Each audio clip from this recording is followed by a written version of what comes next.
Hey, what's cooking?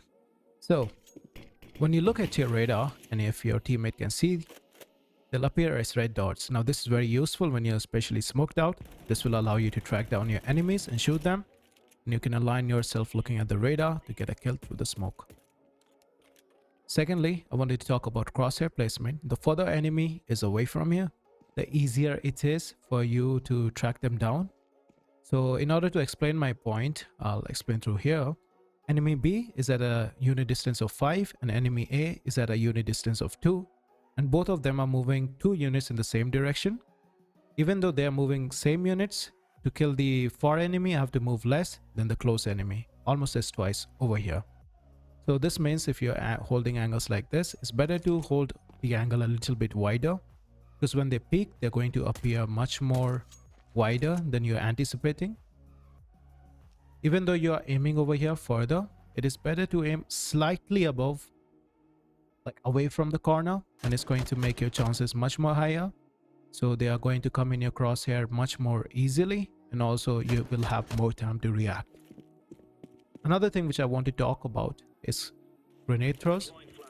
A lot of you use this falling flashbang with the left click, or some of you might even be using this right click flash. Not that good, but gets the job done.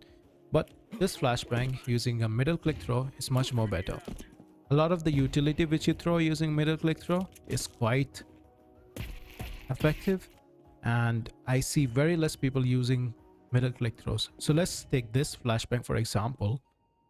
See how powerful it is even when we are further up the wall, and even when we are going down the wall, you'll see that this flashbang is still very powerful.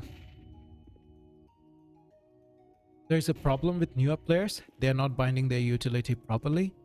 For every nade utility, you should have a separate key which you use. This is very important in tense situations. You do not want to juggle through your utility. For me, I use 4 for my hand grenade. I use F for my flash, C for my smoke, and caps lock for my Molotov.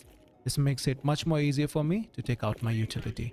If your opponents are being redundant, like not throwing Molotov in aim in or not throwing smokes and doing the same thing over and over again, you should be just simply using this and abusing it. Don't have to clear every angle. And by the way, if you want to learn one spot utility, this is how you throw it. Come over here, aim like this, and these spot utilities are available for every bomb site, for every map. You'll obviously get at least 2 or 3 smokes lined up from the same spot, and these are very helpful. So this is something you should have in your arsenal to help your team do a take and attack one bomb site. Next up, Molotovs are very inconsistent in CS2. So you see, I just crouched over here and now suddenly I'm not taking any damage. So just don't assume that a Molotov will stop the enemy. Make sure you hold the Molotov for a few moments of time. Just look over here. I'm like sitting right next to the fire. And sometimes the Molotov, I'm sitting right into the fire. And it's doing me literally no damage.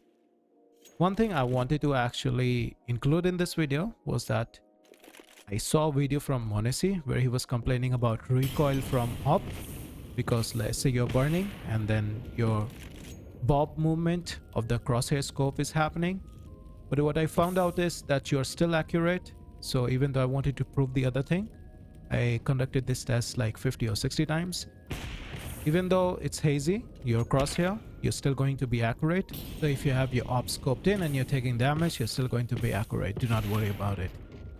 Next up, you want to bait your enemies by hiding your drop sound. Let's assume there is someone over here. So you want to fake him out.